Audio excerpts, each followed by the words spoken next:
بسم اللہ الرحمن الرحیم۔ حضور نبی اکرم صلی اللہ علیہ وآلہ وسلم کی سیرت طیبہ کے حوالے سے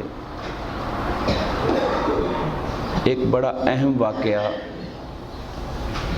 جو آپ کے علم میں ہونا ضروری ہے۔ حضور نبی کریم صلی اللہ علیہ وآلہ وسلم کی عمر مبارک 35 سال سے اوپر تھی کہ آپ کے دل میں یہ خیال پیدا ہوا کہ ہمارے چچا حضرت ابو طالب جنہوں نے حضور کی کفالت کی تھی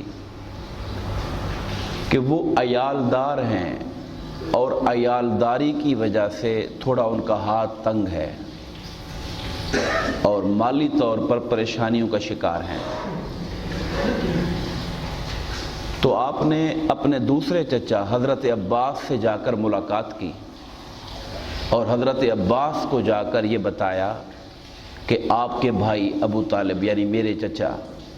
مالی پریشانیوں کا شکار ہیں، ہم ایسا کیوں نہ کریں کہ ان کا ایک بیٹا آپ لے لیں اپنی کفالت میں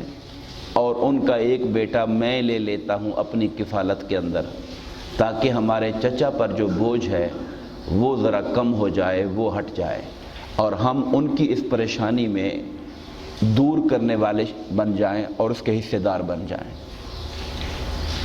تو حضرت عباس نے اور ہمارے آقا نامدار علیہ الصلوۃ والسلام نے حضرت ابو طالب سے جا کر ملاقات کی اور ان کو بتایا کہ ہم اس غرض اور اس مدعا سے آئے ہیں۔ تو انہوں نے کہا کہ میرے بیٹے عقیل کو تو میرے لیے چھوڑ دو اور باقی جس طرح آپ کرنا چاہیں میں حاضر ہوں۔ تو ان کے حضرت ابو طالب کے ایک بیٹے جعفر تھے، انہیں حضرت عباس نے لے لیا۔ یہ وہی حضرت جعفر ہیں کہ جو نجاشی کے دربار میں جا کر جنہوں نے خطبہ دیا تھا، اور حضرت علی رضی اللہ تعالیٰ عنہ ان کو حضور نبی کریم صلی اللہ علیہ وآلہ وسلم نے اپنی کفالت میں اپنی تربیت میں لے لیا۔ اس وقت حضرت علی کی عمر 10 سال تھی،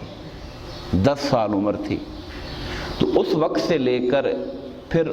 بڑے ہونے ایمان لانے تک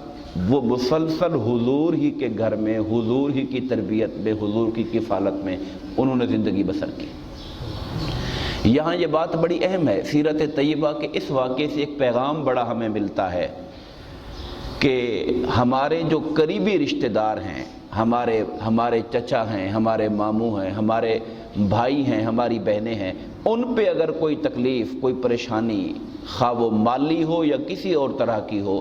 اس کے اندر حصہ لینا یہ ہمارے آقا کی سنت ہے۔ ان کی تکلیفوں کو کم کرنے کا احساس ہونا یہ حضور کی سنت ہے۔ ہمیں اس بات کو کبھی نہیں بھولنا چاہیے کہ خالی اگر ہم خوشحال ہو گئے ہیں اور ہمارے حال بہتر ہو گئے ہیں تو ہم اس بات کی پرواہ نہ کریں ہمارے بھائی کا کیا حال ہے، وہ بیچارہ کس مشکل میں ہے۔ ہمارے بچے اگر اچھے اسکولوں میں پڑھ رہے ہیں اور ہمارا بھائی مالی طور پہ پیچھے رہ گیا ہے تو اتنی ہمت ہمیں کرنی چاہیے۔ اسوہ مصطفیٰ ہمیں یہ پیغام دے رہا ہے، حضور کی سیرت ہمیں یہ پیغام دے رہی ہے کہ ہمیں اپنے قریبی رشتہ داروں کی تکلیفوں اور پریشانیوں کو کم کرنے کی کوشش کرنی چاہیے۔ دوسری بات وہ یہ ہے کہ جو حضور نبی کریم کی عمر مبارک میں اعلان نبوت کا زمانہ قریب آ رہا تھا تو اب حضور کی طبیعت میں تنہائی اور خلوت، یہ خلوت تنہائی کو ہی کہتے ہیں، عربی کا لفظ ہے خلوت، جس کا معنی ہوتا ہے اکیلا رہنا، تنہا رہنا۔ تنہائی حضور کو پسند ہوتی چلی گئی اور آقا نامدار صلی اللہ علیہ وسلم مکہ سے کوئی 3 میل کے فاصلے پر باہر جبل نور پر ایک غار حرا تھی، وہاں پہ جا کر کچھ تنہائی میں بیٹھ کر غور و فکر اور اللہ کی عبادت کیا کرتے تھے۔ آپ کبھی 3 دن وہاں رہتے، کبھی 7 دن وہاں رہتے، کبھی 9 دن وہاں رہتے، اور جب ماہ رمضان آتا تھا تو پورا مہینہ حضور غار حرا کے اندر بیٹھے رہا کرتے تھے۔ آپ کو کھانے پینے کا سامان بعض اوقات آپ گھر سے حضرت خدیجہ آپ کو باندھ کے دے دیتی، آپ اس کو استعمال کرتے۔ بعض اوقات دن زیادہ گزر جاتے تو حضرت خدیجہ پھر کسی کو بھیج دیتی کہ جا کے پتہ کرو دن زیادہ ہو گئے وہ آئے نہیں ہیں، کوئی کھانے کا سامان جا کے دے کر آؤ۔ اس طریقے سے آقا نامدار نبوت کے اعلان سے پہلے حضور صلی اللہ علیہ وسلم کو خلوت اور تنہائی سے محبت ہو گئی تھی، اور آپ جبل نور غار حرا پر بیٹھنے لگے تھے۔